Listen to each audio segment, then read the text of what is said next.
신자유주의와 포스트 모더니즘, 격자와 유동, 신자유주의의 질서와 포스트 모더니즘의 해체가 구축한 현대 사회의 두 얼굴입니다. 20세기 후반 세계를 뒤바꾼 두 개의 축이 있다고 하면 우리가 살아가는 현대는 가장 이질적인 두 가지 패러다임이 충돌하며 완성되었습니다. 하나가 바로 신자유주의적 질서의 재편입니다.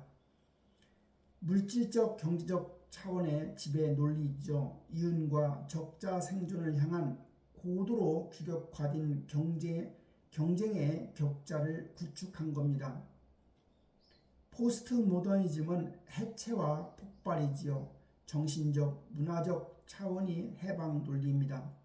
단일한 진리와 이성 중심주의의 틀을 깨고 다양성의 유동을 촉발한 겁니다. 시장이라는 무한 경쟁의 격자를 보면 경제사의 시계추는 진화하는 자본의 논리입니다. 첫 번째는 최소의 개입이었죠. 19세기 고전적 자유주의입니다. 자유방임적인 접근으로 국가 개입 전면 철폐를 주장하는 거지요. 두 번째는 최대의 개입입니다. 1930년대 케인즈주의죠.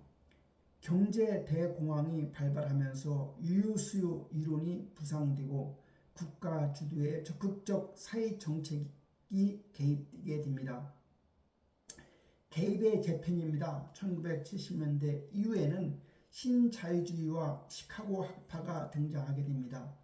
스태그플레이션의 발생으로 케인즈주의 한계에 직면하게 되고 시카고 학파 즉 통화주의자의 부상과 레이거노믹스가 등장하게 됩니다. 자본의 세계화, 규제 완화, 재산권 중시 등이 나타나게 되죠. 작고도 강한 정부의 역설입니다. 신자유주의는 단순히 국가의 개입을 없애는 것이 아닙니다. 1980년대 영국 대처 정부가 보여줬듯이 권력기구를 다르게 사용할 뿐입니다. 그래서 축소되는 역할 바로 작은 정부였죠. 국민 보호와 사회 프로그램 파기, 전통적 공동체 해체, 투쟁으로 얻어낸 복지 및 방어 체제의 축소, 국민이 세계 자본과 직접 마주하는 무정부적 국제 체제입니다. 반면에 강화되는 역할은 강한 정부였죠. 시장 규율과 치안 유지, 강한 배후 권력으로 시장 경쟁 질서를 확정하고 행정부 권력을 강화해서 입법부 횡포를 견제하고 모든 삶의 영역에 시장적 가치를 강제를 이식하는 겁니다. 시장 중심주의의 일상화와 한국의 신자유주의입니다. 신자유주의는 정치적 방법을 통해 타국의 시장을 강제로 개방하고 내부 시스템을 시장 논리에 맞게 개조하는 겁니다. 한국 사회의 격차와 즉 김영삼 정부 후반기 기원이죠. 그 당시에 노동의 유연화가 있었죠. 해고와 감원의 자유화, 규제 완화, 기업 활동에 제약을 축소하는 것, 자유무역협정 FTA, 무한 경쟁의 글로벌 무대에 편입하는 것, 작은 정부, 국가 주도 경제에서 민간 주도 경제로의 전환이었습니다. 정치적 민주화의 변화입니다. 권력의 중심이 입법부에서 행정부로 이동하면서 상권 분립의 양상이 변화되었던 겁니다.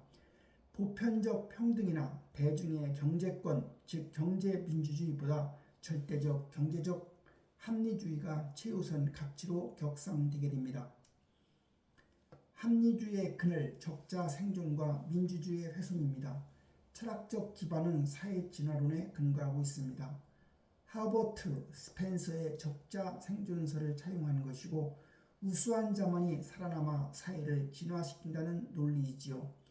경제 엘리트주의를 정당화하고 결과적 불평등은 물론 기회의 불평등마저 자연스러운 진화의 과정으로 묵인하는 겁니다. 폭주하는 자본과 규제 완화의 대가입니다. 부동산 시장에 대한 지나친 규제 완화와 2008년 서브프라임 모기지 사태를 촉발하게 되고 비판적 결론에 의하면 자본주의의 경제는 규제 없이 작동할 수 없다는 겁니다.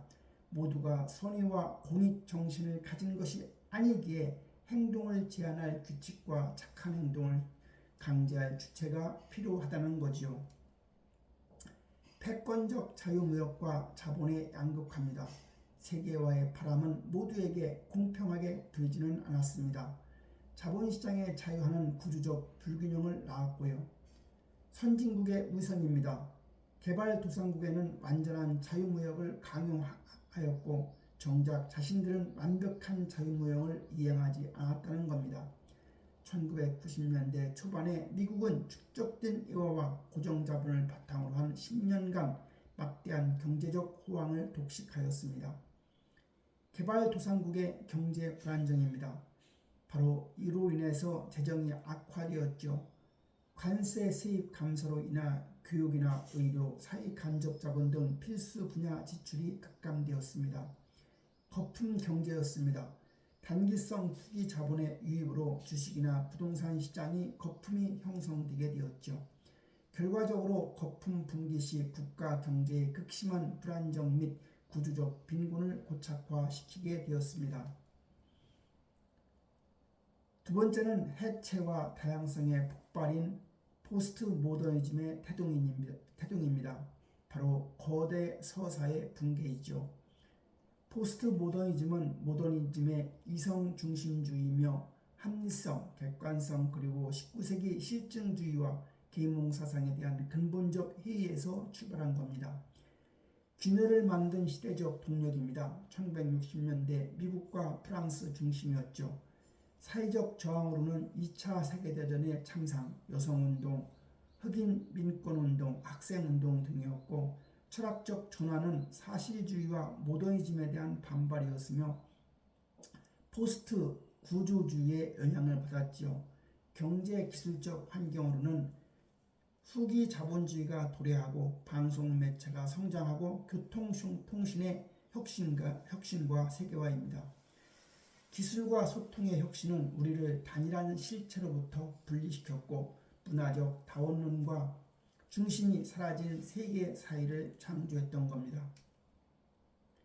단일한 진리에서 무수한 이야기로 포스트 모더니즘은 전통적 장르와 구조 문체의 틀을 파괴하고 로고스 중심주를 전복시켰던 겁니다. 해체되는 거대 서사입니다.